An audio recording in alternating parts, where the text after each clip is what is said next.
C'est pas la même chose dans la manière de faire, mais on arrive au même résultat. Ils ont écrit une phrase qui doit être correcte. Et alors globalement, comment tu organises ta classe pour pouvoir répondre aux besoins des élèves?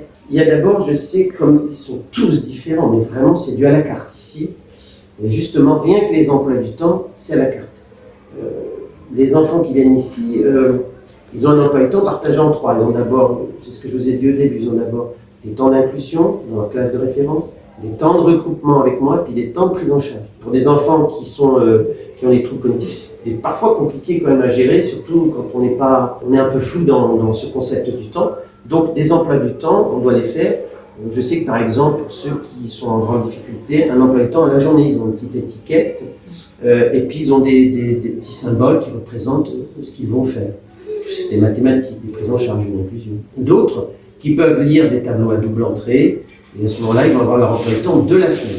Donc il faut des emplois du temps, c'est important pour eux et même pour moi. Donc les élèves ont un emploi du temps avec 3 types d'activités, qui fait que dans la salle du lycée, dans le coin regroupement, ça rentre et ça sort beaucoup les élèves. Et ça fait partie des différences, justement, ce qu'on disait tout à l'heure avec une classe. Je m'organise aussi avec des groupes de besoins qui ne sont pas les mêmes, alors j'allais dire par discipline, même par compétence. Il y en a qui vont être super à l'aise dans une compétence, pas dans l'autre, donc il faut les regrouper par groupe de besoins. Donc il faut bien s'organiser, savoir où on en est. Bon, j'ai des tableaux.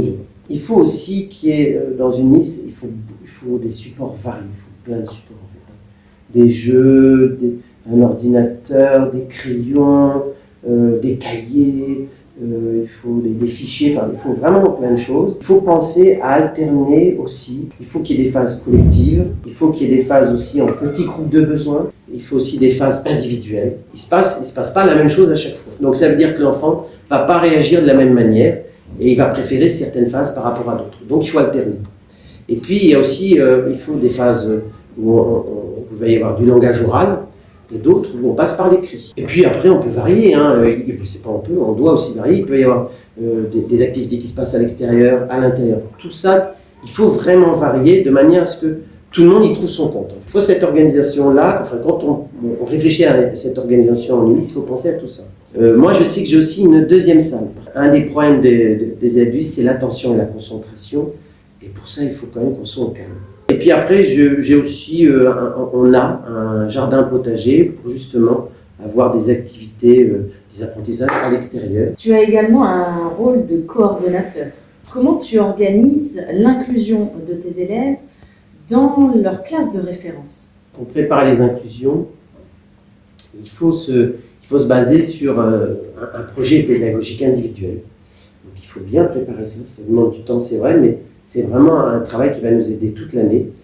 Donc pour ça, il faut évaluer les enfants, les élèves, il faut les évaluer précisément.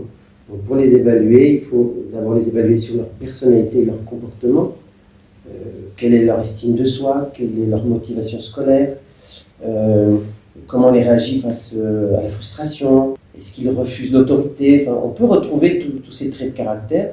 Il faut avoir une idée de ça pour pouvoir aller en inclusion, pour pouvoir préparer les inclusions. Il y a aussi des compétences de la pensée, quel est son profil cognitif, de regarder où sont les difficultés dans les apprentissages et dans les difficultés qui sont liées à la pensée. Et puis après, il faut les évaluer aussi scolairement, il faut regarder chaque compétence scolaire, où est-ce qu'il en est, et pour préparer ce qu'on va faire sur l'année, les progressions.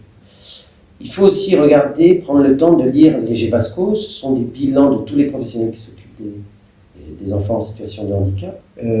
Et ça permet aussi de bien comprendre, de bien avoir une idée précise de l'enfant. Et à partir de là, une fois qu'on a bien défini les besoins et les difficultés de l'enfant, d'aller proposer aux collègues de voir avec lui à quel moment il peut l'accueillir. Alors les inclusions, elles sont soit par discipline, et les disciplines qui se prêtent plus à l'inclusion, le sport, l'art visuel, la musique. Et puis, il y a des collègues qui fonctionnent aussi par projet, qui, eux, veulent inclure les élèves pour un projet classe de neige, ou un projet d'une sortie, classe du goût. Donc là, c'est pas par discipline, même s'il y a des maths et du français, il va falloir réfléchir à ces inclusions-là, ils participent pleinement au projet. Donc, il faut avoir en amont, bien préparer ça, et puis il faut un entretien, il faut au moins qu'il y ait un échange avec le collègue qui va accueillir cet élève. Donc ça se prépare de cette manière-là. À partir du projet pédagogique individuel, on peut ensuite réfléchir comment inclure l'élève. Une fois qu'il est inclus, il faut évaluer les inclusions. On regarde par exemple si la compétence travaillée est possible pour lui, s'il y est arrivé.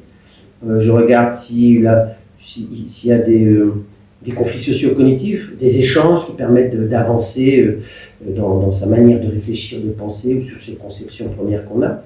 Est-ce qu'il a bien sa place dans le sein du groupe classe?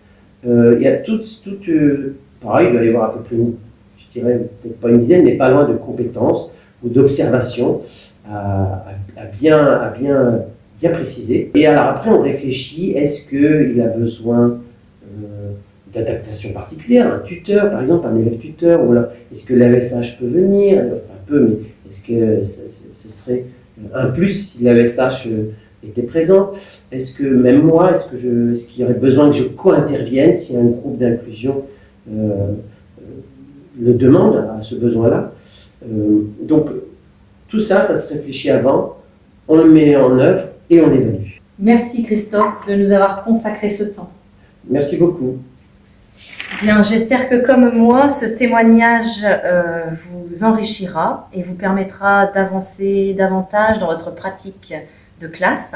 Je vous dis à bientôt.